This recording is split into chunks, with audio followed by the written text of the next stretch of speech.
My name is Dr. Luis Martinez, and I'm the Director for Innovation and Entrepreneurship at Trinity University. We're really thrilled that you're going to be joining us for this session talking about the future of entrepreneurship. And we've assembled a really amazing group of thought leaders who are leaders in the community here in San Antonio to share their perspective with you on what the future of entrepreneurship means. We're going to be capturing some of the aspects of their work and how sort of the impact of COVID-19 has impacted their business, and so how they see the future of entrepreneurship from the perspective of the work they do.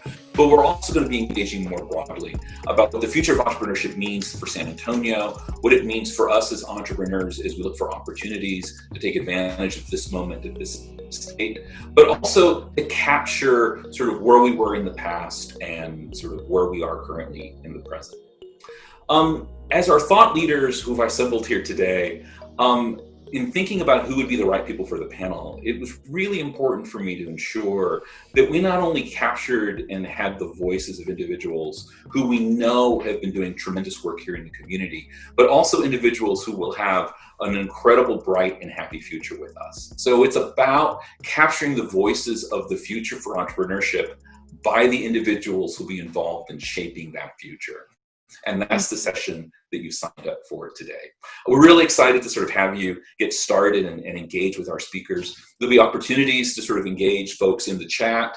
There'll be opportunities for us to have Q&A as well. And our hope is that the conversation that we're having today will sort of elicit deep thoughts. Our hopes for you is that you'll take this information and have it sort of shape not only your business, but in the ways in which you think about entrepreneurship and the future. So to begin, we're going to start by trying to capture sort of what the past looked like. What did the world look like for you before this whole thing with COVID-19 started? So Christian, like where you were in sort of February and January, what did the world look like for you? What were you doing? What was the present moment for you at that state like? Well, one, it feels like it was just last week. At the same time, it does feel like it was 12 years ago. I was definitely spending longer days at the ECU PR office downtown. I was planning out South by Southwest, events at South by Southwest that can aid. I think we were planning on working with the aluminum industry. And then we decided that we were going to go for a couple of projects with the South by Southwest job fair. And we had projects with the National Society of Black Engineers here at their national conference in San Antonio. So January and February were very busy months for us as we were planning to go in high audience interactive event season. And being a publicist, being a firm owner, we were hiring brand ambassadors, we were securing spaces, we were doing all the fun things that comes with planning large scale events and marketing footprints. And that was where we were. So it's really sort of capturing that moment and doing the PR and publicity. Oh yeah. This was going to be almost our first year of working with businesses for South by outside of San Antonio. So it was going to be a step out moment for sure. We had plans for global domination by June, July. We expected to be bi-coastal by August. And by December, we were just going to hop all of the continents and be, superheroes to the marketing world. And all of that just kind of changed. Well, we're going to capture that in a moment. Sarah, what did the world look like for you sort of January and February? Where were you at that state in your business before COVID? And yeah, absolutely. The work you were doing. Absolutely. So for the Impact Guild, I feel like it felt like this hump had just been passed. We were entering into kind of well into year 3, which just felt like coming out of this startup phase of just the grind where you wear all the hats, do all the things. And it just felt like this horizon of we're going to be in a more established season. We were feeling it with just the community and the energy, I feel like here around the Impact Guild, but then also just how that was playing and what was going on in San Antonio in general, which I know we're going to get into more of. But it just felt like this oh man, whereas I think back on 3 years ago when it was like just this new little baby of building a community and what that looks like and how much nurturing that took. It felt way more like there's energy, there's good things. And I mean like on the day to day, but I also just mean we were watching people's ventures kind of really take off and excel. We felt like ours was, we were really leaning into, so from the get-go, we had created an umbrella organization called Mission City Renewal that's meant to be more of an incubator, a community development incubator. And we'd, right at the end of 2019, launched Good Acres, which is this project to help catalyze real estate and start new ventures through mission-driven organizations that kind of want to think about the different resources in the real estate front that they had and how they could activate those in entrepreneurial ways. And so we just hosted something with the city at the end of 2019, and it just felt like this momentum was building. And then come March, and I actually also, it just, because I can't not, it also was this season where I had a baby at the beginning of March. So it was this fascinating kind of like culmination of just like, it felt as a founder like that handoff was happening of like getting to pull back from the day to day. And my intention was to re-enter wearing a pretty different hat, like taking us into the new frontiers because our processes were in place. And that's been one of the things I've probably been grieving the most, is just that change back to rethinking, and which has been a good lesson of, it's not nothing in entrepreneurship is a set it and forget it model, right? But I think I had a little bit of that mentality of, oh, this thing at the Impact Guild is really established, so we'll be able to turn our attention to other places and start building these new frontiers and continue on the accelerator we're planning to launch, the Good Acres project, and just really focus there. And I have more to say about that as far as what's come, but I will stop and not exceed kind of the past retroactive look. But No, you're doing great. And so if we think about sort of where you were in that moment, and both of you you described sort of what's going on in your business, what did you think about what the future of entrepreneurship looked like for San Antonio? Christian, you sort of mentioned a little bit about that. You want to start us about what you felt about sort of what sort of the city felt like from your perspective of what it meant to be a place to not only be a founder and have your own company, but also to build a business? Yeah, it felt extremely optimistic. I think even going back as far as 2018, where people had kind of this rough and tumble year, to 2019, where we kind of recovered, and then there was that buzz about COVID-19, but it wasn't necessarily, we were kind of plowing over it with all of the optimism that 2020 was going to be our year. And in San Antonio, I saw such a change in how the chambers were interacting with small businesses and how the city was promoting all of the things that they offer to small businesses as resources. San Antonio was already the land of resources. As soon as we see hardship, as soon as we see, imperfections in our systems or problems or issues, there's always something that goes right to it and prepares a solution. So we have different things like SCORE, like Cafe Com or Launch SA, like like Geekdom, like 80/20 Foundation, like all of these things that can give students and startups, that can give businesses an opportunity to get a leg up and to make it their year. The city was definitely optimistic. All of our elected officials were very, very optimistic as well. We had just come off of a very interesting time in terms of voting for city legislation.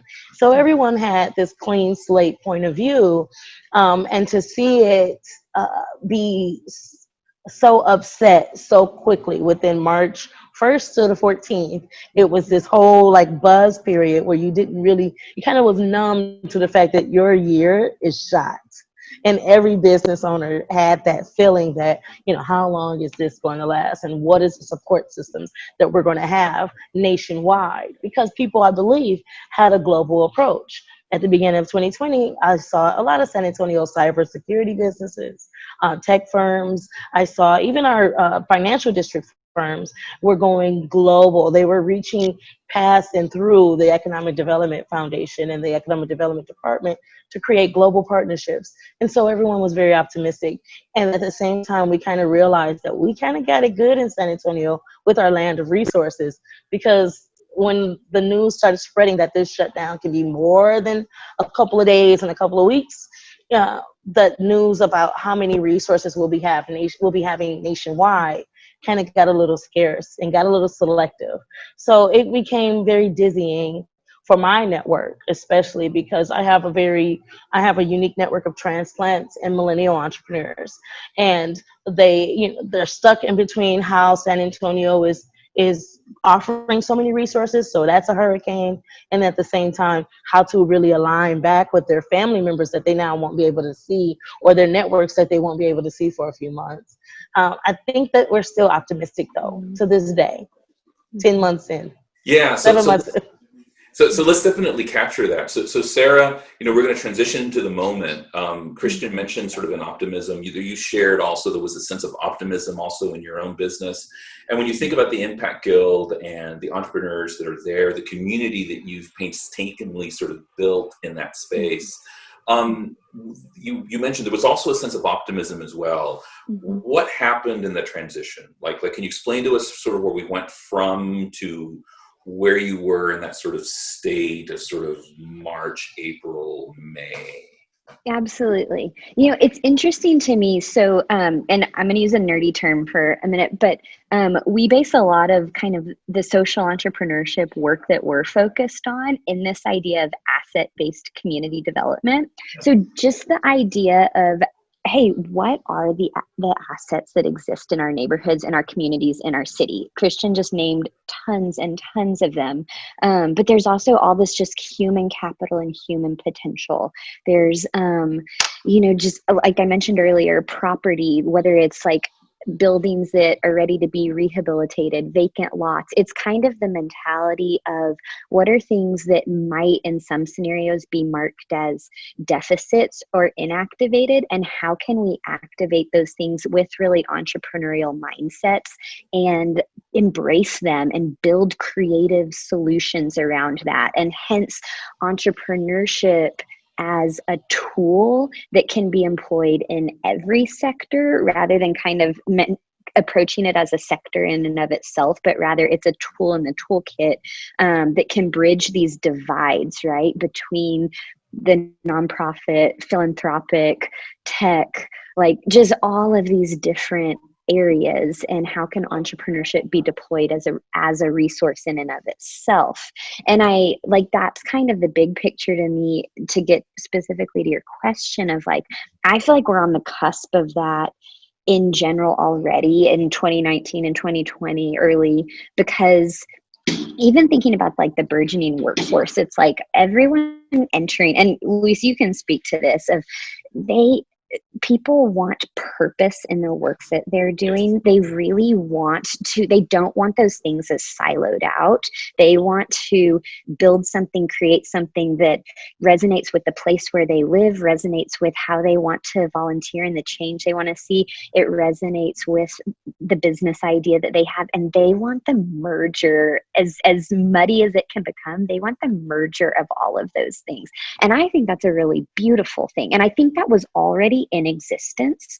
But when we say opportunity and building forward, I think that like this moment, that's one of the silver lining things, is there's even more opportunity for the mashup, because we're having to be that much more creative. We're having to be that much more resilient in the approaches that we take.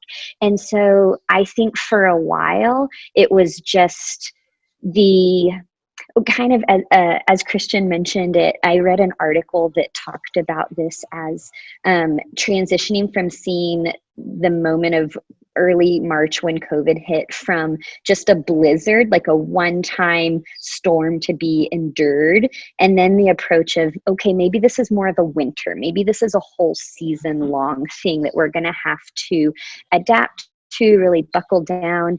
And then this article actually named it as like a mini ice age. Like things are different now going forward, right? Yeah. And I think we all have had to, and the author who wrote that, Andy Crouch, wrote it in mid-March, I guess, mid to end of March, which I'm like, I wasn't on that trajectory of being able to see that as a mini ice age till like May, probably June kind of a thing. So the brilliance in being able to name that so early, but I think that that's right of transitioning from this as something to endure, something to just kind of adapt for the short term and transition all of our mentalities to see, oh, this is shifting the entire landscape for now and for going forward. But the opportunity baked into that is innovation. It is this like being able to kind of clean slate, refocus on what's our mission? What are we trying to accomplish here? We've maybe become really focused on how we deliver on that instead of the intent of why we exist as a business, as an organization, and throwing out maybe the models that aren't working anymore of how we delivered on our mission in order to get creative, get innovative about, okay, X, Y, and Z variables have changed. Therefore, in our entire approach should change this, but we still have our mission of what we're trying to do in our community as a North Star of what we're trying to deliver on. But we need to be willing to kind of look loosely. And so that's my long-winded answer to say, I think that's the opportunity, and it's taken all of us. I've experienced it. I feel like everyone I'm on a Zoom call or talking with has ridden this like daily wave of seeing the hope in that and the opportunity in that, and then just being exhausted and overwhelmed. And I feel like that's heightening the awareness of why we need to be doing this in community with one another. Is, hey, thankfully my day yesterday of being kind of in one of those valleys of navigating this, you were on a peak with it.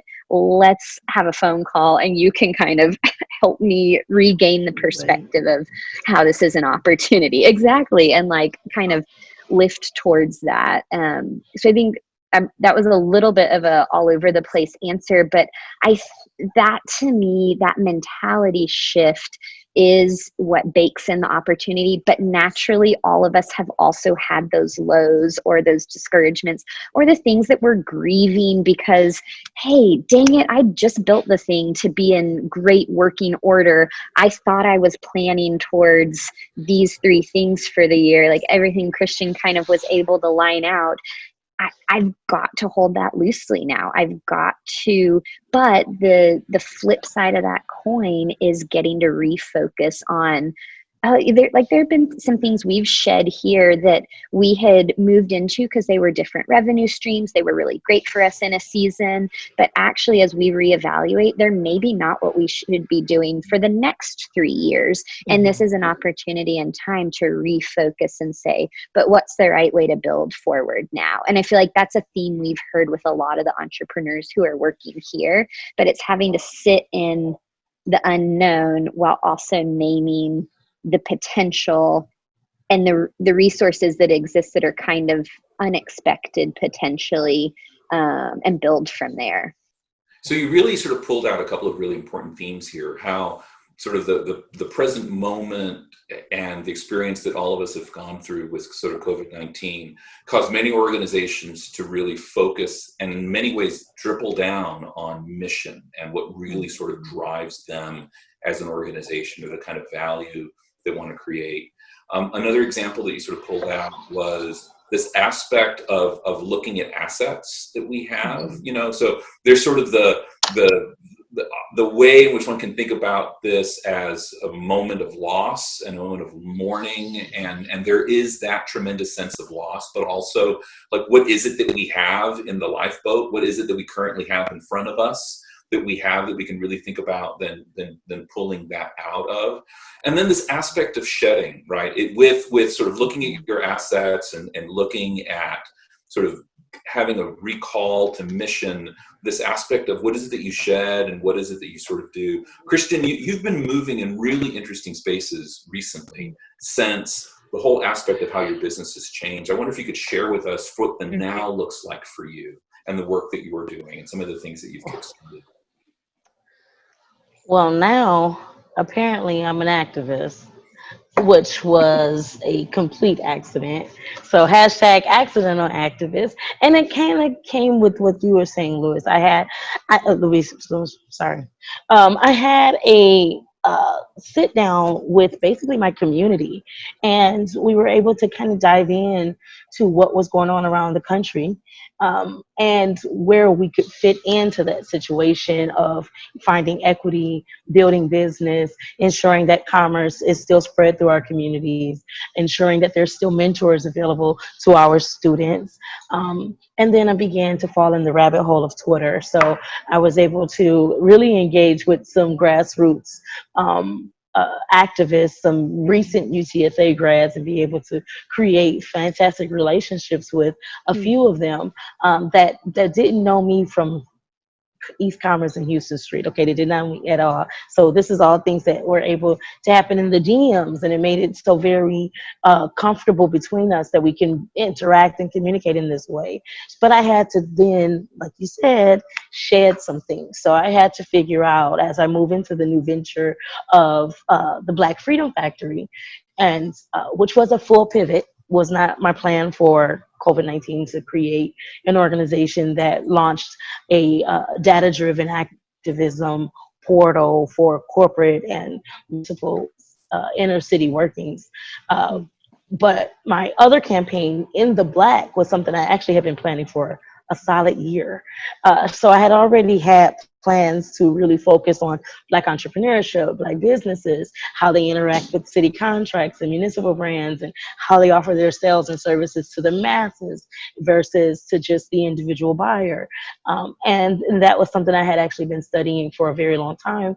But that extra and the extra pivot of now adding this corporate civic responsibility module into my business plan meant I had to now shed this almost good girl persona, this almost very helpful person, and start calling out some really important conversations that we needed to have across the city, because we got to remember that it wasn't just a pandemic. We have now a new era of the civil rights movement being ushered into into the forefront of our lives, sadly by the death of George Floyd.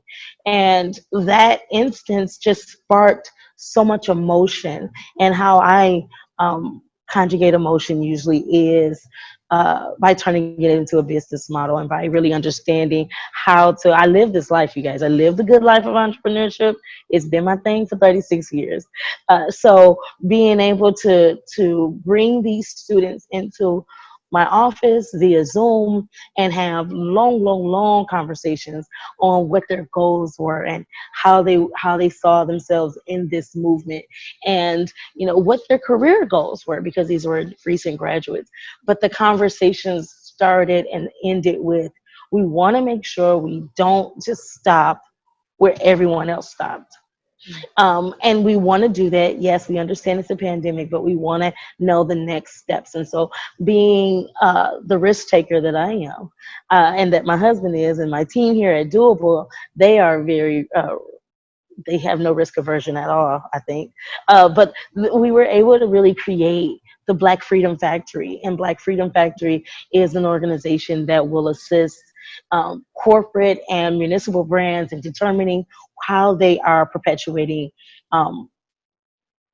bad treatment of good people, and how they can create better environments that are welcoming, that are equitable, that are inclusive, that are open and airy and safe.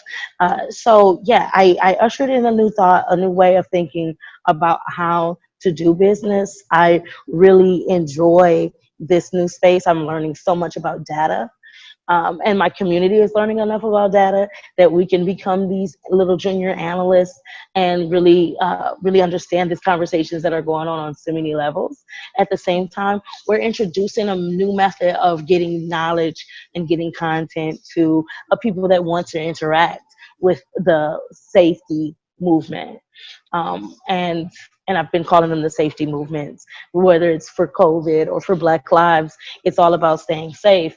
And we have to really figure out how to interact that and intertwine that with now how our careers grow and how our business grows. So yes, I've been moving in and out.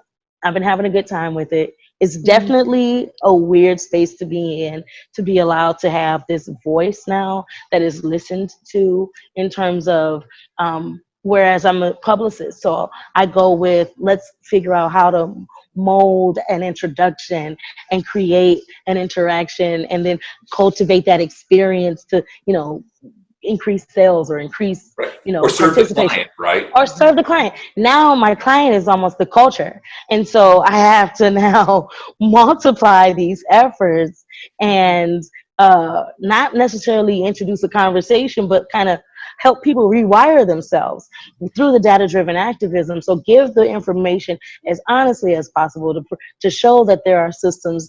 The systems aren't written to the favor of minority people, so we need to interact. Can I ask? Yes. You had said this was conversational, so I'm taking your word on that. But Christian, I've been thinking a lot, and I'm curious how you have about kind of the systems and the infrastructure that exist in place, the funding mechanism models, just all these things that exist kind of in support of entrepreneurship. How do those systems need to shift in order for it to be more of a tool towards equity, more of a tool towards justice, more of just curious how you're kind of seeing all that, because you're trying to kind of bring up this layer of creativity and layer of leaders, and it's hard when you hit these ceilings of how the infrastructure is in place. So just as we look to this future, what do you think need to be the shifts on a macro level, and then how do you feel like those happen in incremental ways? Like, what's the near-term incremental ways that can start to happen?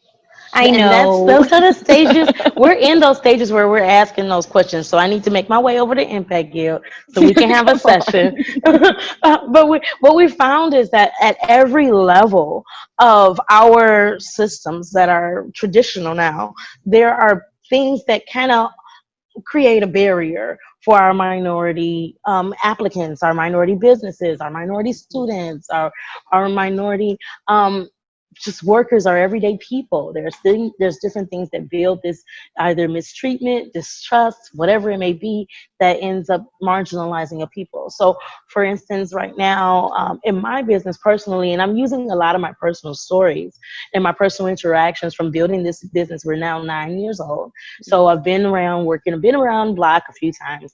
We're working with a number of different types of people. A couple years back, I kind of made a big conversation happen between the chambers as I decided to give up my minority certifications. And everybody, or the people that understand minority certifications, they understand that you get a packet of about 47 forms that you have to fill out to prove that you're Black.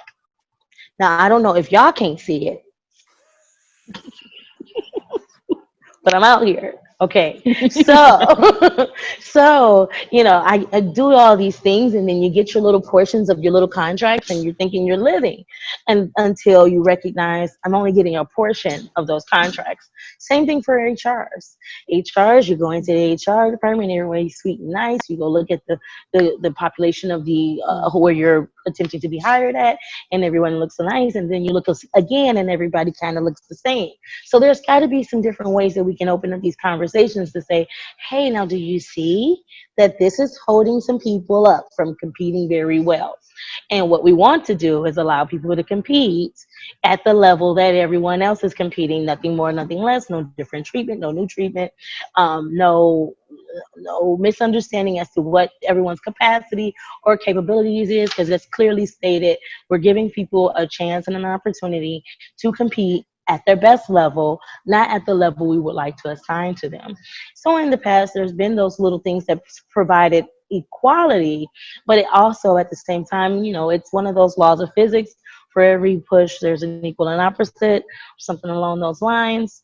So whatever you create to create a great push, there's going to be something opposing to it, unless you really work from both ends of the candle.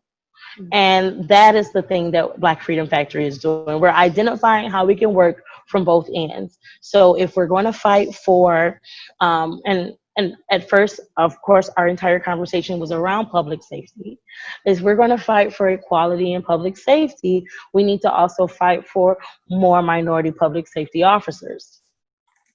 If we're going to fight for equality in business management and procurement, we also should fight for more minority procurement executives so that we can then be able to not only clean house from the inside out, but also have those conversations from the outside in, and then of course create those opportunities for people not to really suffer from the imposter syndrome that is so prevalent in our minority communities. That has been something that I have recognized here in San Antonio to be a huge barrier for our Black women entrepreneurs. There is a feeling of I don't belong here, I'm not supposed to be here, I don't have enough education. I tell you this, some of the San Antonio women that I've met have been the most educated, most accomplished women I've met in my entire life. And they continuously educate themselves and accomplish things for the simple reason, no shade, because they don't feel like they really belong when they've been accepted in our communities. And that can't be the case anymore. That has to be changed. That conversation has to be changed. How do we change that conversation? We got to go to the other side of the conversation and now tell all of the other people about the inner analytics of that specific community so they can wipe from their minds all of the misjudgment that they have had. So we're working with the data-driven activist model to create this opportunity to educate everyone around how they interact with minorities and communities of color. At the same time, educate minorities and communities of color how to better interject themselves into systems that have been predominantly white. Yeah, it's really remarkable. I mean, the fact that you're moving in this sort of data-driven activism space, because we see aspects of that nationally. We see people who've been doing that. Are you the first, if not one of the first, to take that approach of activism in San Antonio? In San Antonio, well, I took the business model from SA 2020. I really love their approach to creating that annual Bible that they create. I roll around with it for weeks after I get it. Data-driven change and data-driven value that gets created. So listen, it's inclusive, it's conclusive, it's everything I need. When I create campaigns, I go to it. So I just kind of nurtured that conversation a little bit. And then I began to notice that across the country, different business persons were talking about the same things. And so really diving again into that rabbit hole in San Antonio, I didn't see a lot of the conversation around equity on a level that wasn't a protest. So I felt personally, as the only Black-owned PR firm in the city, it was my responsibility to create this opportunity to engage with new grassroots organizations, our more historical and albeit antiquated organizations that fought for civil justices, and kind of create something that can glue the two, and then also create a triage for issues, concerns, and solutions to city offices, large corporate offices. So yes, I will say Black Freedom Factory is the first. So Sarah, Christian told us a little bit about how sort of in this moment, it really was sort of the energy and the community that sort of really fostered a shift and a change for her to be doing the work that she's doing now. How has sort of your community and this present moment sort of shaped the work that you're currently doing right now in the Impact Guild? Yeah, that's a really good question. So we've tried all along, and even part of our roots and part of our story are living at this intersection of business and entrepreneurship and philanthropy and kind of community development and the faith community, which is kind of a weird space to be in, right? Like, and have intentionally kind of inserted ourselves to see, we think there can be more overlaps here. And I'll be honest, for all the world to hear, I guess, right now on this is that can close some doors in relationships, right? Like the second you say, like, I think that, what does it mean for the faith community to have a seat at this table? A lot of people have a lot of different reactions to that. And so I don't usually lead with that, right? But I think what this moment in time is doing, and it's interesting, I see and hear some parallels, Christian, in what you're navigating, is what we're wanting to do is like start some of these conversations from a super grassroots level. Hey, we were given a building. Let's build a co-working social entrepreneurship community and just start trying some things out and learn as practitioners and learn right alongside one another as practitioners. But also the institutional levels have to be shifting and changing and thinking differently in order for those two things to meet in the middle. And I heard you describing that, like inside corporate world and on this grassroots level. And I'd say we're trying to navigate some really similar things at the Mission City Renewal level with these programs like Good Acres, and now we're launching a fellowship. And honestly, Lise, one of the things it's done is make me own a little bit more that role that we're trying to play in the ecosystem, that it does butt up against the faith community, and it does try to bring them to the table to say, hey, this fellowship that we're launching, actually, we'd love entrepreneurs who are working, whether intrapreneurially inside of an existing older institution like the church, or are doing something entrepreneurial, but right in conjunction in the very place-based, in the neighborhoods that make up San Antonio on a block by block basis. What partnerships are coming together to want to seeing the possibility and the potential in their literal neighborhood, and are coming together and saying, entrepreneur, faith community, let's work together to figure this out and to see more equity in our neighborhood. And it's just pushing me to kind of own. And so with our fellowship that we're launching next year in February, we've gotten even more nuanced and clear on, we want that cohort to be comprised of social entrepreneurs who are navigating that right alongside the faith community and trying to push for a change of mentality, but also not total change. Like some of that is deep roots and deep history. When you look at where have our hospitals as institutions come from, where like there's this deep community development side that the church has played over years, and how can we see more of that and just try to bridge those sectors. And so in some of our new programming, we're just owning that much more of a nuance of the role we'd love to play in the ecosystem that does have our feet totally plugged into the entrepreneurial world in San Antonio, into the philanthropic world, but also into the city and into the faith community, and says, let's come together and see what good and what new venture ideas can be born that are super neighborhood and place-based. And so on the super practical level, that's informed this Make Good Fellowship that we're launching in February. And that informs Good Acres, that those two things will be that much more tied together, that Good Acres will then come alongside and say, okay, the business plan, the sustainability, the neighborhood listening, and letting those creative solutions come up from the folks of the neighborhood, that piece is navigated through the fellowship. And then Good Acres says, hey, a sector that's not typically used to navigating the real estate and development world, how can that program help build those bridges so that we can see more of these entrepreneurial ventures come to light on the building that's only used 1 day a week rather than 7 days a week, or the vacant lot that's been deeded over to an institution like the church and nothing's happening on it. How can all of that be more aligned and be more catalytic? And so, and honestly, that's your question. Some of it asked about like how that's coming to life through our community. And that really was a lot, not everyone. And I love it because I'm learning along this way. The things I expressed that I was fearful of, well, will owning that we'd love to see faith communities have a seat at this table, will that turn off people who are not of faith wanting to be a part of that? And the truth is, no, we all want to see good in our communities and we all want to come together for that. And that's what I'm learning and seeing in kind of our membership at the Impact Guild. The great ideas that people are having is to say, our neighborhood is not equitable. Our neighborhood is a food desert. Our neighborhood doesn't have access to education. Let's solve it. And so I'm really excited for kind of that new way of kind of just going deeper through the fellowship that we'll be launching next year.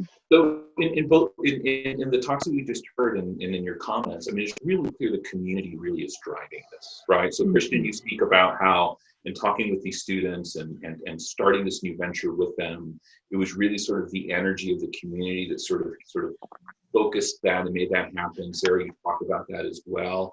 So I'm curious with regards to the present moment. You know, one real interesting aspect of this now, and that's what will lead us in the future, is that it's hyper local, right? You know, it's not just support your friendly neighborhood sort of small business, like support your friendly neighborhood small business because these are your neighbors. It's important for our community because of the challenges that people have had early on in securing eggs and milk and groceries, right? It's about finding those kind of local ways of getting those supplies. So it's really clear that one of the themes that pulls out of this is the importance of diving deep in sort of a local community. Can you talk a little bit, and start with Christian, can you talk a little bit about how this focus on community is potentially going to be now looking at the future? What does that look like from this moment forward in the kind of work that you're doing? Yes, and I agree with you 100%. Most of the solutions that have come out in San Antonio have definitely been a hyper-local approach to creating equity and to creating safety. But then at the same time, our definition of community has definitely changed. Instead of your 18-block radius of the east side, now you're thinking everyone that you can hit up on Zoom and they come right away. You know, that's Or the see big on Twitter, right? or see on Twitter. So we're changing the definition of local to almost anyone that at any moment had ties to San Antonio. We're seeing transplants come back.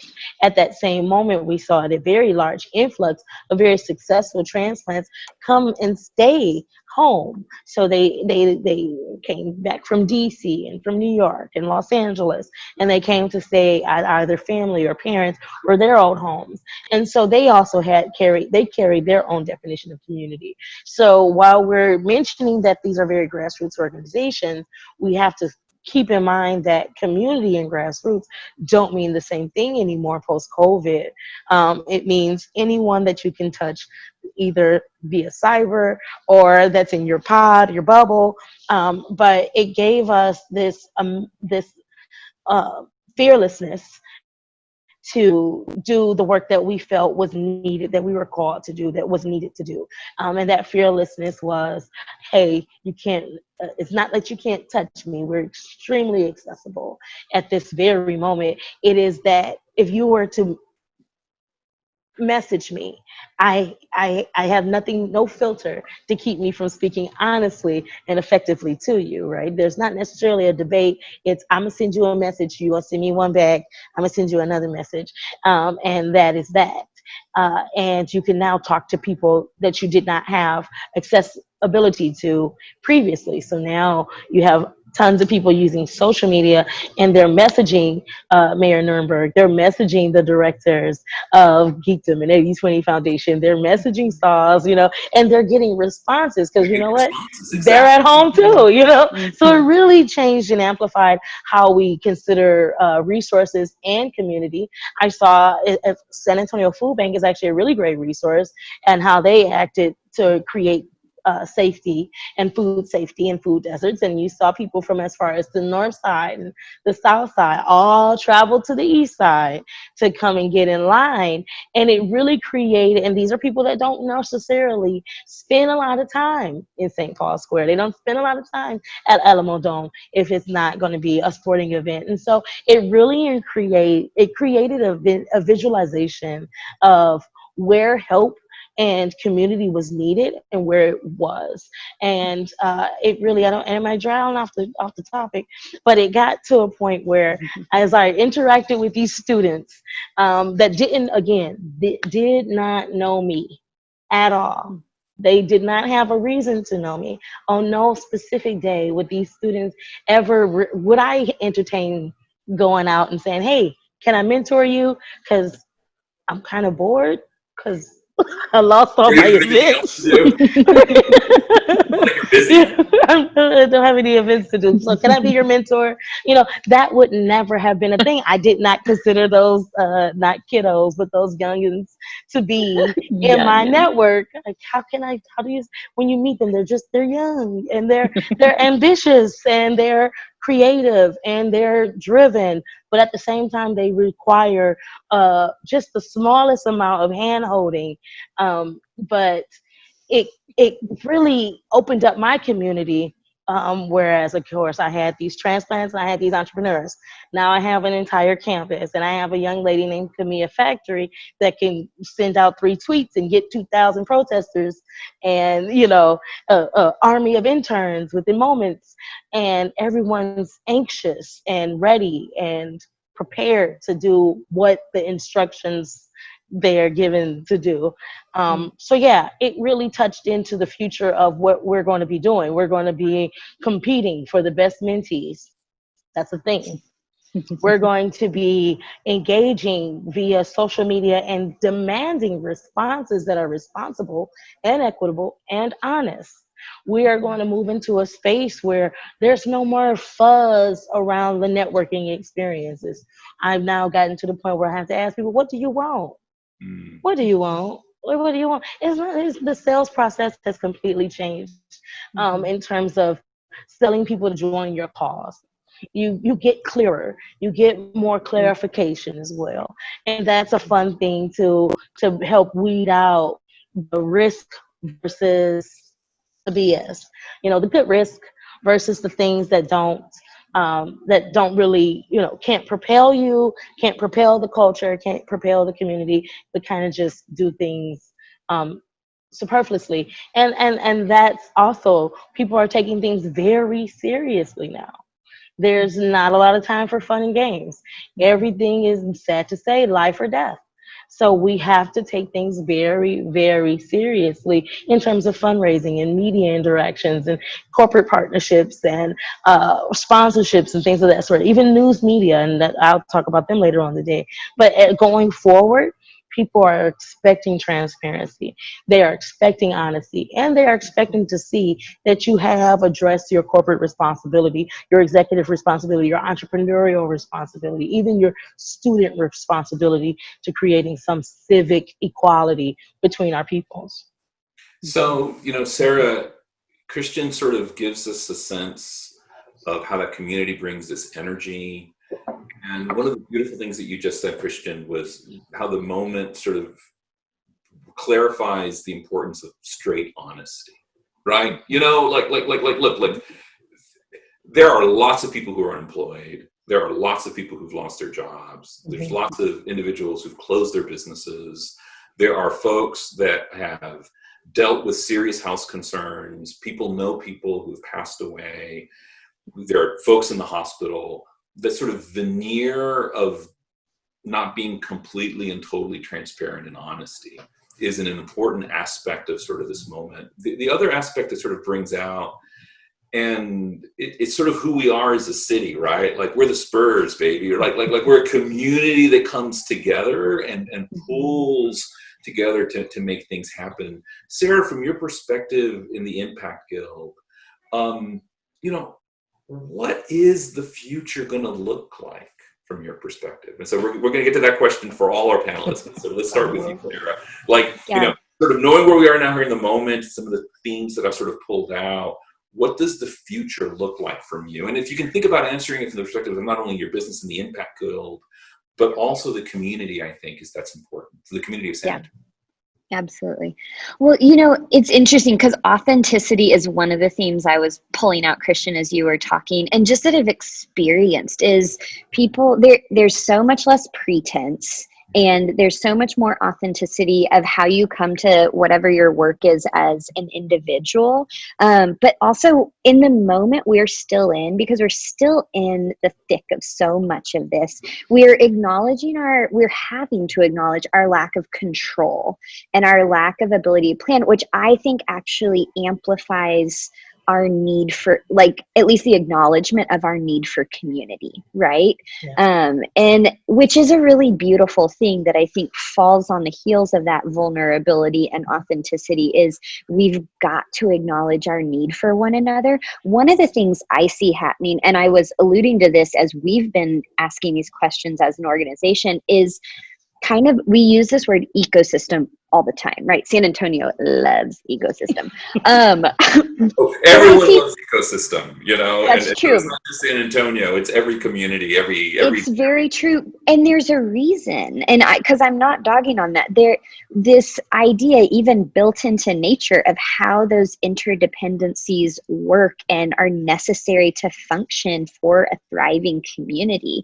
And so I love that we're so invested. And one of the things I'm hopeful for, and I feel like we're seeing, is more refinement of how we all work together to fill in the gaps of the ecosystem. Like, there's a whole lot less space and resources for overlap, for any kind of redundancy. It's more of these handoffs of, oh, we do things up to this point, and then this organization is phenomenal at that. Or we need everybody at the table to collaborate in order to even begin to think about addressing X, Y, and Z that's going on in our community.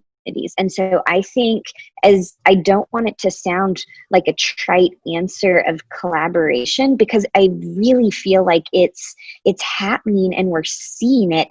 And to Christian's point, like, everyone's that much more connected of, yeah, I need to run this by you, or what are you all doing in this realm? Let's hop on a Zoom call, and we can just operate, I think, in a little bit more continuity in how those things are taking place, and getting one another's time and ear and hearing what's going on is amplified by the technology in a really positive way. And so, and to your point too, Christian, of like, resources are limited. And I think that places that we're already experiencing, like, it's the limitation of resources is only amplified for those that were already experiencing the difficulty with access. And I mean that from every, like, not just on a financial front, but like parents balancing time. What does that look like? We're having to acknowledge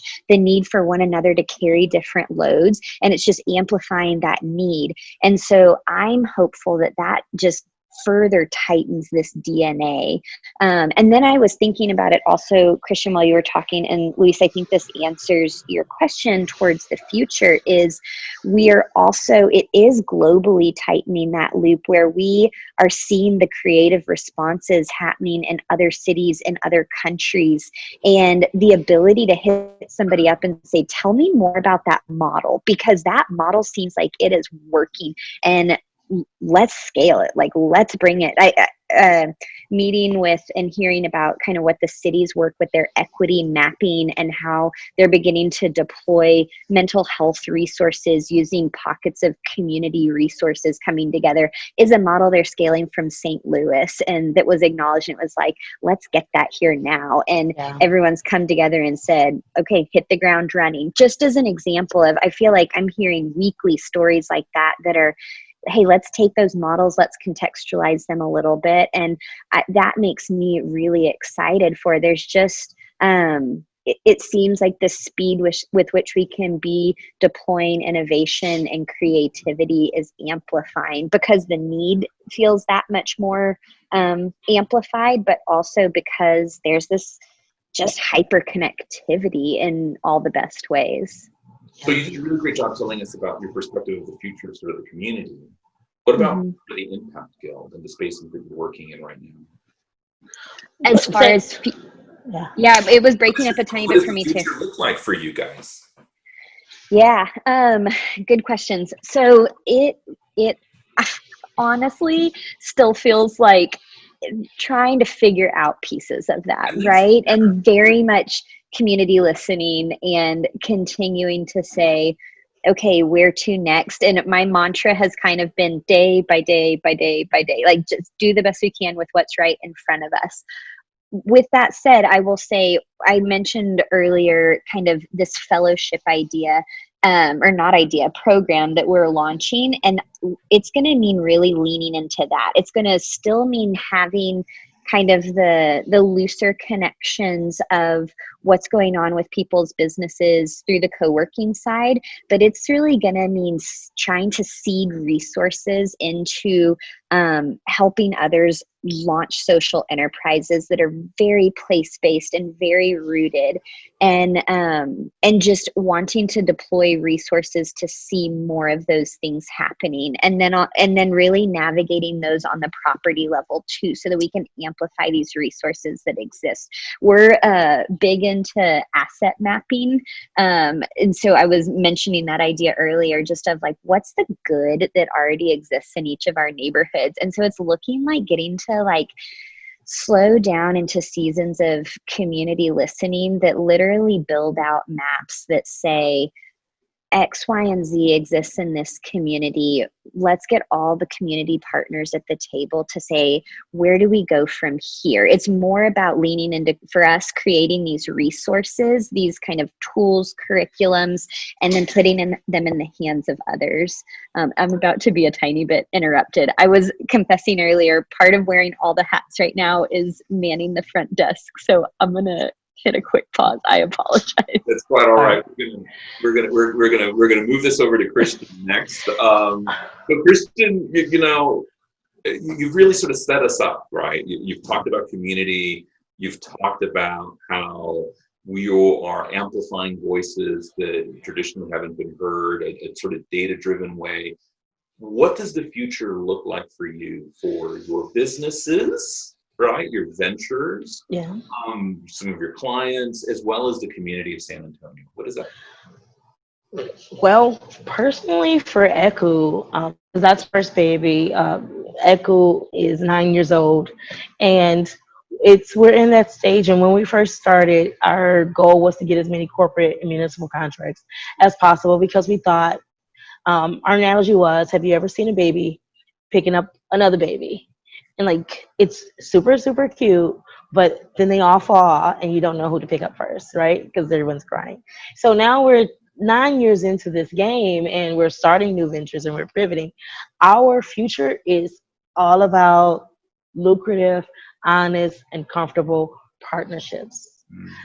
We created this partnership model called In the Black a whole year ago, and only recently launched it in March. Actually, it was almost kind of like divine timing, and I normally take my time on all of my projects. And so when we saw that that there was this struggle with recognizing Black businesses, we said, remember that campaign that we purchased and created, and we began to push it out almost immediately. And so it's our way of creating and cultivating those conversations to the who, the what, the when of the stories behind a group of business that were disproportionately serviced and provided services to.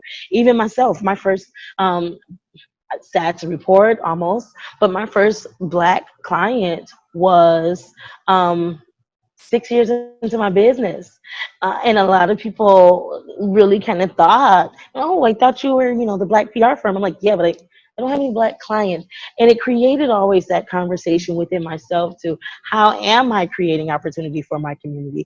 Am I introducing them to great PR? Am I introducing them to the benefits of really engaging with diverse audiences in an effort to create awareness and sales and interactions and things of that sort? So the future for Eku is, of course, more partnerships. We love our doable crew, and we've created some great fun things with that team. And then, of course, we're in this downtown community where we can't help but be rushed into the opportunities for partnerships. So we'll begin, of course, to stay in we'll stay in our lane to offer great corporate services. We're a small for-profit business, and we have this philanthropic arm that kind of sometimes takes over everything that we're doing. Like some months I'm like, I didn't send out any invoices, but I did so much. Yeah, I worked super hard, didn't get paid a dime. That's that philanthropic arm. So I definitely want to make that portion of our business stronger and increase the amount of people in our team that can handle every one of our facets. One thing that we're blessed to have done during quarantine and during COVID and during the new civil rights movement is we increased the size of our team. Yeah. So we, it's You crazy awesome. guys grew during this time. It took us all this time to find the perfect team members, and the culture brought them to us, and so we're very proud of that find. And we've worked with a number of people, but then we didn't have the different models, the different facets, the different risk aversion. I'm gonna keep going back to that. To really focus in on the assets of our community, and I'm gonna give that one to you, Sarah, because that's something that we were always forced to create. We were forced to create assets, or refine assets, shine them up, and push them out to the people. We never really had the opportunity to create something new, and so I got the bug. I want to find some more assets. I want to walk around and be on Twitter and identify people and say, hey, this is me. This is what I do. Can we work together? So I have never been more focused on creating partnerships than I've ever have before. I've never been this focused on creating partnerships. And I came from a place where to even start our business, we created amazing partnerships. We went out and found sponsors and created events so that we could show that we can compete. And that was our entire business model. But then after that moment, that experience was done, we kind of, didn't talk to those people until the next moment, until the next event that we wanted to hold, until we need another check from them. So now we're interacting with people and with teams, corporate teams, on an everyday basis. Just, hey, is this okay? I want to say that our brand is not going to, this is just out of the kindness of your heart. Can you just give us a little bit of information? And we have a better and bigger relationship that has become lucrative, but at the same time creates this ecosystem of change. One of my favorite words of all time. Yes, I love it. So Christian, let's fast forward a little bit. Like, what does the future of San Antonio for entrepreneurship look like for you? Oh, well, I think we're still going to get those million people, and I think most of them are going to be entrepreneurs. Oh, wow. I think, yeah, for sure. I mean, look at what time. If they weren't going to be entrepreneurs before, the majority are going to be entrepreneurs now. We have 40 million people lose their jobs. My business was birthed out of going to 200 job interviews, and I decided, you know what, I can just do something on my own, and I got this. So I feel like it's going to be a lot of people just like me rushing into San Antonio. They're definitely recognizing that San Antonio is a ripe location for a small business, for a new pivot, for a new business model, or even an experienced business model. Franchises might not be the best option in the city anymore. We love the buy local option. We've seen a couple franchises come, blossom, and leave. I do believe that there's going to be some different opportunities to introduce newer brands, as long as they are grassroots, homespun. We're going to see a lot more storytelling in the future of San Antonio, because this created a lot of resilience in our city that San Antonio loves to hear the stories of rising and uprising. And so I find that we're going to find out who our real hometown heroes are, no shade. But at the same time, I know we're going to see different conversations from the publicist viewpoint, different conversations around equity for a very long time. I find that there are a lot of truth seekers in our news media, so I'm very optimistic for them. But at the same time, there's a lot of informants. And everybody loves a good informant that's talking about the back room, the back talks, the tea. And they are really ready to spill it because no one's at home. They sipping their own tea from the comfort of their Zoom meetings. So Sarah, what does the future of entrepreneurship look like for the city? I'm in alignment with what Christian was describing as far as the what people look like with launching their ideas. Hey, I've had this thing. I want to see this exist in my community. Now's the moment. I feel like we're already seeing that. And the reason I feel like I said early on that entrepreneurship, I see it as a tool, right, that can bridge across so many sectors. And the reason entrepreneurship and starting these businesses is so exciting to me is hopefully they have the longevity. This isn't a short-term project. This isn't a campaign. This is something that these individuals are going to seed into for years and years and years to come. And when we're talking about when there's these opportunities to see those building into more equity in our community, more equity in our neighborhoods, that makes me really excited. Back to what we were talking about of that incremental change of the systems that are in place. And hey, I think that the people of San Antonio are going to start these things and they're only going to grow over the years. And that's how we're really going to see systems change and move towards more and better and different infrastructure supporting equitable communities, right? And that's my hope, and just we're claiming it kind of a thing. That's what these businesses are rooted in, and we're just going to see that creativity blossom, and it will just take things to the next level for us. And I believe that across sectors, right? So I believe that culture informing institutions as well, and the way that those kind of engage in our neighborhoods. And so I think the future holds, to our ecosystem idea, just more of these ideas converging and informing the way new things get funded, just all of these different structures underneath that undergird kind of the businesses of San Antonio. So there's some wonderful themes that you all have sort of shared with us and shared with the folks who have been tuning in about sort of what the future of San Antonio means. And it's incredible to sort of sense the optimism, the desire, the hope of how this community is a place to be able to sort of grow and foster.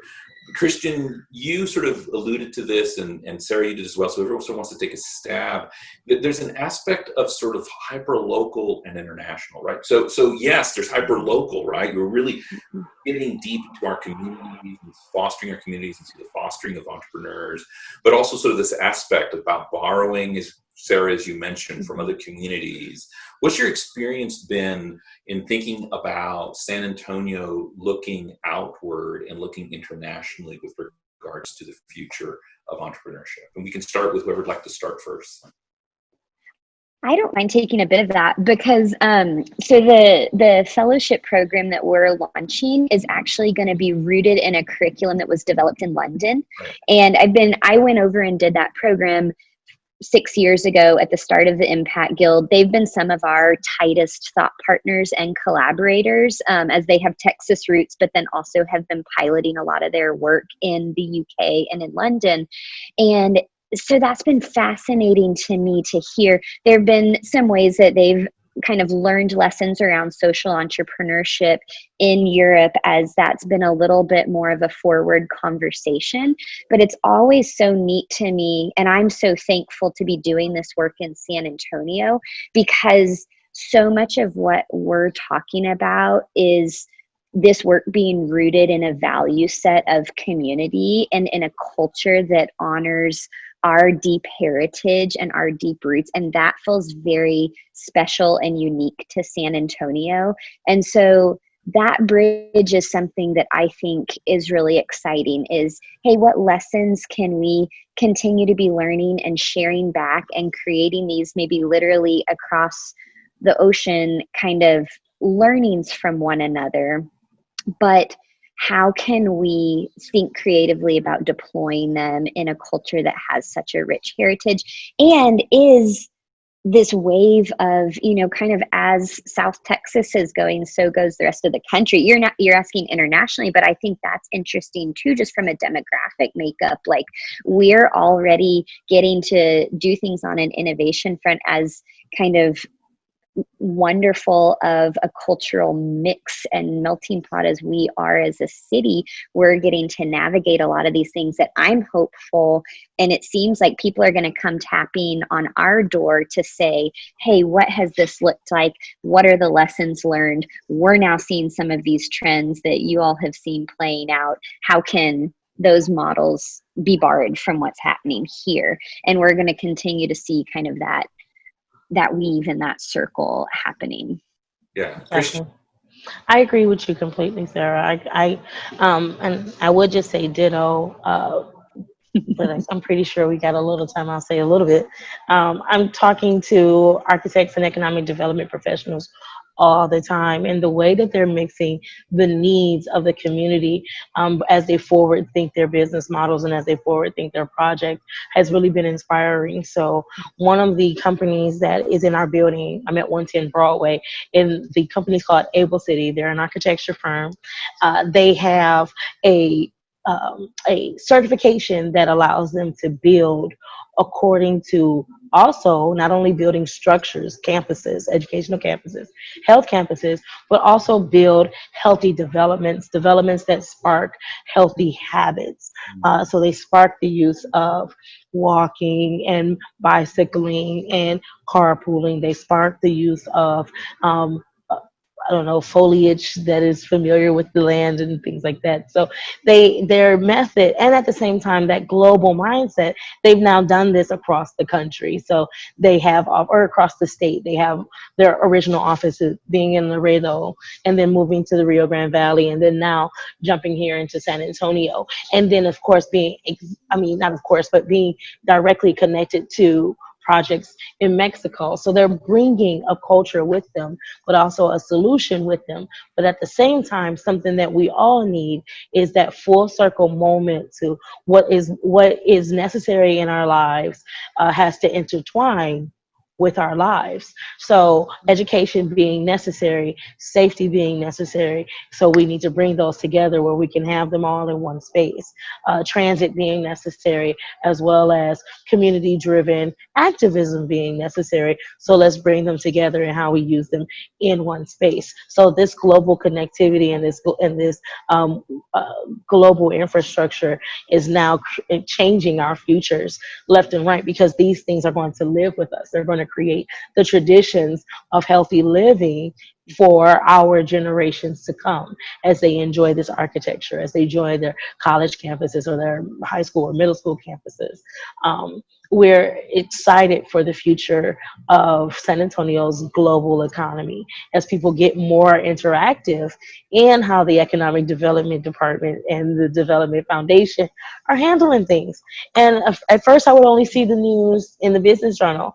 Now I'm seeing it all over. Even Express News launched their new brand of news, of business news, and it's really getting a lot of different conversations going, and people are more knowledgeable at the business growth of San Antonio, which means we become more viable, which means more growth.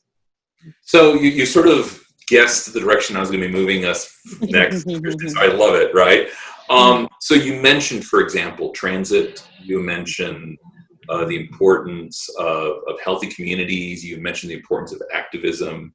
What does San Antonio need for the future of entrepreneurship from your perspective? Oh, from my perspective, I'm gonna tell you my pet peeve about San Antonio, this land of resources. We need next level resources. Okay. I feel that we have to often jump from a hand holding step to right up off the plank most of the times when it comes to growing and launching these businesses. And it becomes a very short plank when you have a minority owned business. So I feel that there's a moment where you get the how to do business with, how to social media, the little bitty one-on-ones, not necessarily the higher level, upper level courses. I feel that at this moment we're shifting into a space where we're ready to be coached to those next level conversations. Businesses have been running for years, and now it's time for that venture capital. It's time to have that conversation with those small businesses to determine how you determine whether you're ready for that business capital. So you're no longer trying to figure out if social media is right for you. Now you're trying to figure out, am I joining angel investors, or should I get on a board and start networking for, my own investors, and what that strategy looks like. So I love this kind of space of being on the fence of new and not so new. Right. No shade. I'm not gonna say I'm old. So new and not so new, but at the same time, I'm looking at how opportunities are walking in my brick and mortar, walking in my inbox, and if they're offering next level opportunities, I'm responding really, really quickly, and I'm hoping and that other people are doing the same. But at the same time, I feel very free to share this with my community because I know they've been through every single LSA cohort. They've been through, and I started my own little fellowship program. So we got to get together, Sarah, and bring our cohorts together because we all have something to share as well. So hopefully we see that in the future. We'll see other entrepreneurs like ourselves sharing what they know and how they know so that we can better cultivate communities that are rising up. Next level entrepreneurship only. Sarah, what do we need as a community? Honestly, again, not to say ditto, but that's something I'm in that phase. So ditto, and I'm in that phase too, and it's hard to figure out how to navigate those resources when you're kind of in this middle stage. You're not early stage startup, but you haven't. I don't know, you're not kind of as established as you could be. And accessing resources and knowledge and definitely the funding side of things. I think we've got some room to grow, and it's like it's all out there. It's just the web of connectivity, right? I think it exists in San Antonio. Just how do we build more bridges and more access in that regard is something I've actually been experiencing and thinking a lot about. So we are in similar places. But I think I think that's indicative, right? So it's not just our two organizations. I think that speaks to that opportunity in San Antonio. And if we're right about the startups happening now and in the short term, there's only going to be a greater need for that in the coming years. But there's a lot of potential. Beam and that kind of network getting started. Things are big, things are bubbling, things are happening, which feels very hopeful, but I think there's more of it. And then I think there's just continuing to get out of our silos. And so the more events that there can be, the more opportunities for relationship building, so that we aren't just encouraged to stay in siloed places, the better it's going to be for the ecology as a whole. So let's shift a little bit for thinking about sort of the present moment, right? The drivers from COVID that will fuel the future. You've identified some of them, and so I'm curious from your perspective about what is it from this moment that we're going to retain that is going to really we're going to see the impact of this 3 years from now, 4 years from now, 10 years from now, 20 years from now. One of the links I provided in part of the sort of San Antonio Startup Week app, where you could sort of share an article, was an article that was published actually pretty early on in March or April by Dan Eisenberg, who talked about sort of the major drivers for COVID-19. He mentioned the centrality of home, how you can be resilient, but it's got to be a flexible resilience, based upon sort of the situation. Distributed knowledge is another sort of important factor, that the answer exists, but it's in different places, right? And so it's not necessarily that you're going to own all the answers, but similar to what you were saying, Christian, right? It's this aspect of partnership of working together, and that's sort of where the knowledge comes from. This very interesting dynamic that we are socially together, but yet physically apart. We're all connecting via this technology. We could be across the world, and so we are connecting socially with folks internationally, as well as around the state, around the country, even though we might be actually physically apart. This aspect of safe separation that we see, businesses, restaurants and bars, schools, embracing this aspect of how can you be together and have a safe level of separation. I know in the university space, that's something that's an important aspect of how we think about bringing students back to school. But also, and both of you really deeply mentioned this in the way in which you're seeing a crystallization of your business or how your business is moving forward is because of sort of the pandemic, because of the energy, because of people being home, a real deep emotional response for change. And vocalizing that social change for equality, for rights, for the fact that the status quo is no longer acceptable. From your all's perspectives, and we'll start with Christian and then go from that point forward, what are going to be the main drivers from this moment that we're going to see in the future? Definitely social media. Social media is going to be a big driver for how people perceive their futures, whether they want to work from home, whether they want to travel the world. They're going to look better through the lens of social media as to how far they want to go. I think another driver is going to be age. I'm seeing. Can you say more? Yeah, I can. I feel like I shouldn't though. I feel like I should not. The moment is for the young, or the moment is for the old? Okay, full disclosure, every year I get these emails from these randomly and cutely ignorant kids asking to shadow me or to interview me, call me back within 24 hours, which is not a thing. And it's really sweet.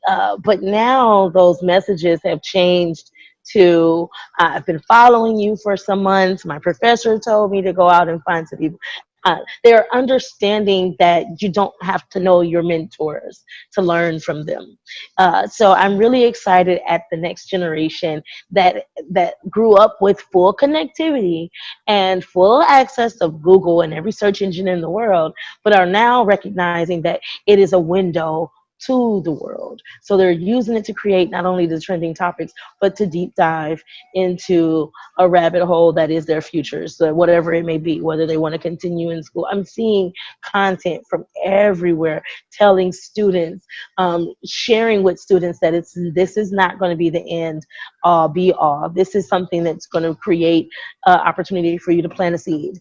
And plant a seed because you have to be responsible, and you have to be responsible because networking is not going to be what it is in the future, and experiences aren't going to be what they are in the future. So I'm excited to see what this is doing to our younger generation, albeit could be traumatizing and triggering, but I'm very, again, optimistic at the newer, younger business models that are being created and cultivated in this time, and that are being used to create security for a generation of new entrepreneurs.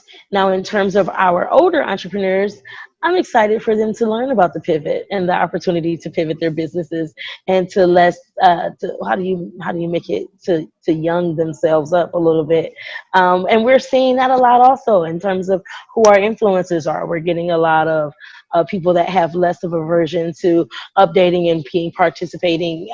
Or being honest about their participation in social media, meaning they're dropping the facades. They're showing themselves. They're showing themselves without a filter.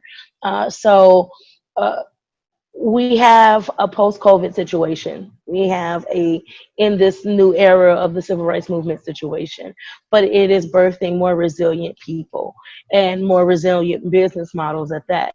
And then, of course, people are taking the risk of making themselves sick seriously, but also at the same time, while they shift that risk to understanding their health and their environments, they are now taking a lesser risk, a lesser aversion to business management, speaking their truth, getting mental health assistance, launching cyber brands, and really interacting there. And then, of course, creating cool relationships between those two sets of people has been what I've been actually finding a lot of delight in, finding out that you're never too old to be mentored.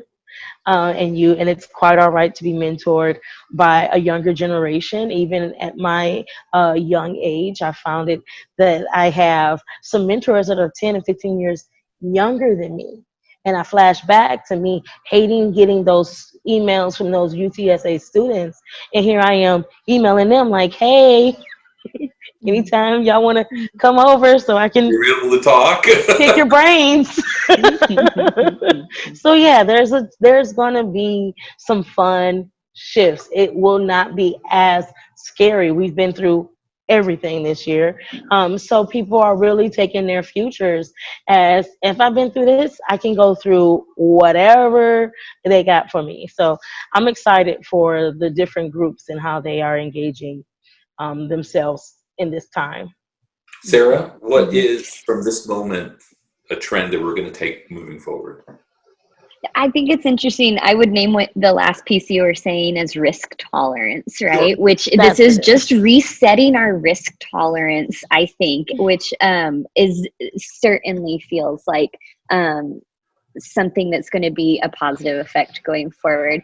I also, there's a side though to talking about technology. I will say yes, and to, I think that it's also showing us though how much in-person connection means. Yeah. And I hope that sticks. And I don't mean that to say technology and everything you were describing, Christian, won't play an important role, but I think it's also causing us to name and be really intentional about the pieces of our days and our work that does matter to be in person, and the pieces of it that are exhausting to try and navigate virtually, because it's naming, whether it's interesting, I'll have these conversations of like people saying, I miss the drive time in a car to go to a meeting, because I realize now and can name that's the only time I process and actually can give myself some mental space to know how to go forward. Or there's so much value in the side conversation. How do we create those kinds of spaces? And so, not to belabor the point, because it's not the only answer to what you're asking, but I think that I hope that when we have the option, we'll each be navigating which pieces provide great access, tighten our global networks, allow us to be efficient with time, provide for another level of connectivity, and the flip side of that same coin of really valuing the ability to sit down and look one another in the eyes and connect.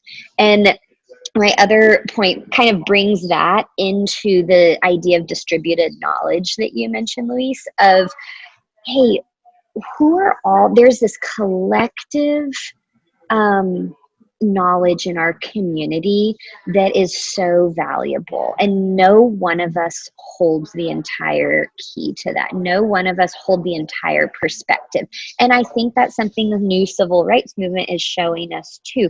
My perspective and my lens can't possibly be the only paradigm to operate out of. So who else needs to be at the table in order to best understand community-driven solutions, great business idea solutions? And I'm going to pull on my past working at a design agency. It's this human-centered design kind of mentality. We will hopefully approach each business idea, each community solution more from a place of not just the lone wolf going it alone, but who else needs to be at the table to inform this creative idea, and that can make it the best way that it can be. That's beautiful. So Love that. I don't know at what point we'll cut this, but so I'm going to possibly do a little filler here, and then I'll close it up, and people can decide when they do this editing whether or not you'll just finish with what you just said, and then we'll add what I'm going to say at the end, or whether or not we'll cut to this filler that I'm going to move into. So we've had this really interesting discussion where I've kind of led the conversation, right? Is there anything that hasn't been said that either one of you would like to start saying at this point? A question that you wish I had asked, a direction or thread that you wish that I had pulled. Sarah, would you like to begin? What did we not cover that you really want to make sure we understand with regards to the future of entrepreneurship? I'm really thinking about that. And I'm aware I'm in a loud space at the moment. We Can y'all hear the? okay. That's a hard question, Luis. I know. It's really hard. So it might be edited out, or it might be part of the second thing that Dax was thinking about that might be sort of a two-part conversation. Sure. I mean, I was kind of asking myself, but I don't have a good answer to it. But I was asking myself, we have been very optimistic in this conversation. So, what are the just what are kind of maybe some of the difficult sides of this? What are the things that are going to need to be overcome? I don't know. Just that I was kind of thinking about that side. And again, I don't have a really beautiful answer to that, but I was thinking about. Well, there's real clear challenges, right? There's educational attainment in this community that is a huge challenge with regards to attracting and retaining talent. There's access to capital that always is going to be an aspect of challenge. There's this question of privilege that's an important sort of fact to sort of acknowledge, that based upon the kind of zip code you grow up here in San Antonio, there's going to be certain opportunities that you will have and other opportunities that you won't have. And it's based with a long history of what the city is about. The fact that we've got Austin literally 45 minutes an hour away. So the draw, Christian, to the next scale, the next step is literally you get in the car or you move to Austin, which is next level, and other people are moving into Texas, i.e. Austin, which is sort of the next destination.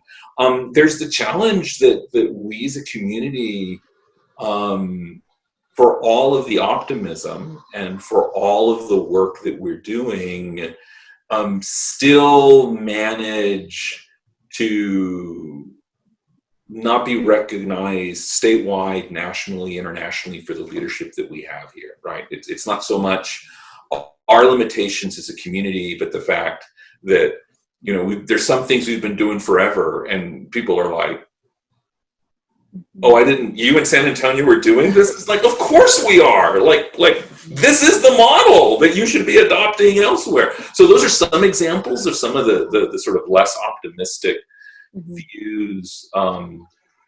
Christian? Well, yes. Those are those are less optimistic. I like to be optimistic. I do too, It kind of just helps you. It just works for you a little bit. I do see what you're saying, though. I coming and being in business in San Antonio for this amount of time, and watching myself kind of cultivate my own space. Uche and I, again, own the only Black-owned full-service PR firm in the city, and we've had the joy of working with a number of different offices and organizations. But we've never been offered any type of funding or financing or any DC or not even a knock on the window and say, hey, are y'all broke? Not a question. So I feel that in the coming, what I want us to talk about is why that doesn't happen to Black businesses enough. Why it doesn't happen in the sense of why isn't no one offering it? Why don't we know how to ask for it? And how have they been creating these 10 and 15 and 20-year-old businesses that have created amazing lifestyles for their families and for themselves without any of those type of resources, without a complete knowledge of what it means to be in a round of funding or how to pivot to add technology. But they've been successful and they've created great lifestyles for themselves. So I definitely want to fall into that, not just for Black businesses. We have a large community of Punjabi entrepreneurs in San Antonio that I want to do a beautiful study on, because they have some very successful firms, some very successful entities and brands that, again, have not really been encompassed by the small business ecosystem or the San Antonio entrepreneurship community as many of us have. So I want to fill in the blanks as to what's really working. If you have these businesses that haven't notoriously been able to get these amazing resources, and they've been proving to be not extremely successful, but keeping their heads above water, they're operating in the Black. And then, of course, you have these other businesses that circulate a number of dollars, but have the ability to pivot at the point of failure, that other businesses don't have that ability to do so. So I want to focus in on that as well. And I want you to ask those questions, but at the same time, I kind of want to see how this plays out. And I've been really having a good time, really trying to bait some of these stories out of people. So I'm feeling like I won't be the only one talking crap on Facebook for too much longer.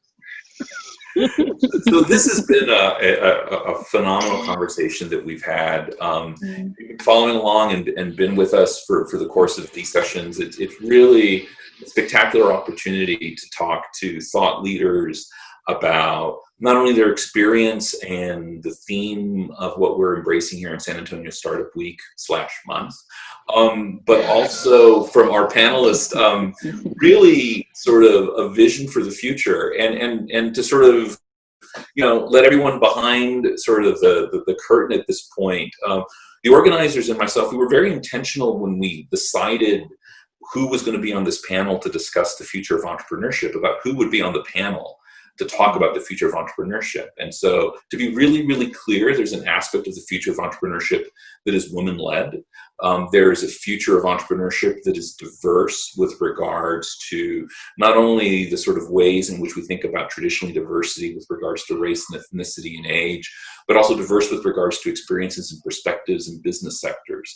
And with regards to sort of the conversation that we've had the opportunity to engage with today, it's very clear that the future of entrepreneurship will be data-driven. It will be something that's sort of deeply rooted in understanding sort of where we are and where we were and where we're going.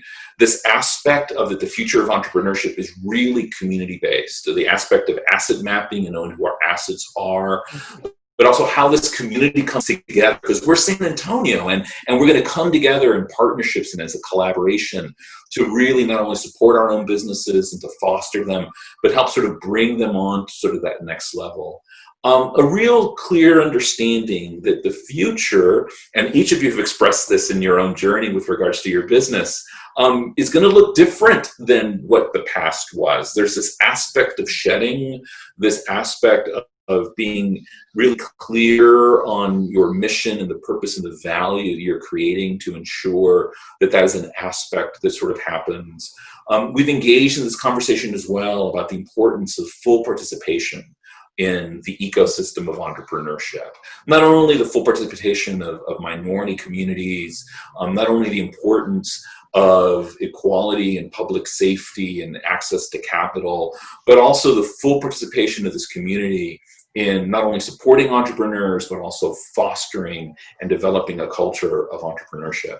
I loved how during the course of our conversation, there's an intersectionality about the future that's actually really quite clear in our conversation. This isn't about this aspect of having this group or this voice, but these voices are intersectional, these engagements are intersectional. Because San Antonio is who San Antonio is, these communities are intersectional. And that's an aspect of the future of entrepreneurship that we'll be pursuing and being on the lookout for. And this very sort of interesting dichotomy of a hyper-local focus and understanding that that voice and that knowledge and that opportunity exists here hyper-locally and supporting that and growing that, but also because of the use of technology and the fact that people can be physically distant yet socially very close, that it can also be sort of international in the level of engagement and not only borrowing and copying, but also being able to engage internationally from companies that actually start and do their work and that are based here in San Antonio. And then finally, one of the things that sort of makes San Antonio, which is something that's from the past, but certainly that will move us into the future, but that this moment really crystallized, is the authenticity of this incredible place that we call home, this place that we've chosen to sort of build businesses and build a community, about a clear honesty and clarity about who we are and what we're after and what we're doing, and how that authenticity and honesty brings us together as a community to hopefully be a destination place for not only families, but also for other business folks and entrepreneurs to come and see their future in entrepreneurship. Thank you all so much for being part of this really exciting panel. It's been really great engaging with you all in this conversation. It sort of is a dream come true to talk to some of my favorite people in town about sort of where the future is. So thank you very, very much. And thank you all so much for participating in today's session and these sessions about the future of entrepreneurship. We look forward to engaging with you as well, and we've been engaging with you in the chat during the course of this conversation, as well as the opportunity to engage further conversation on the Whova app. Thank you so much. My name is Dr. Luis Martinez. I'm on behalf of Trinity University and the San Antonio Startup Week. Thank you so much.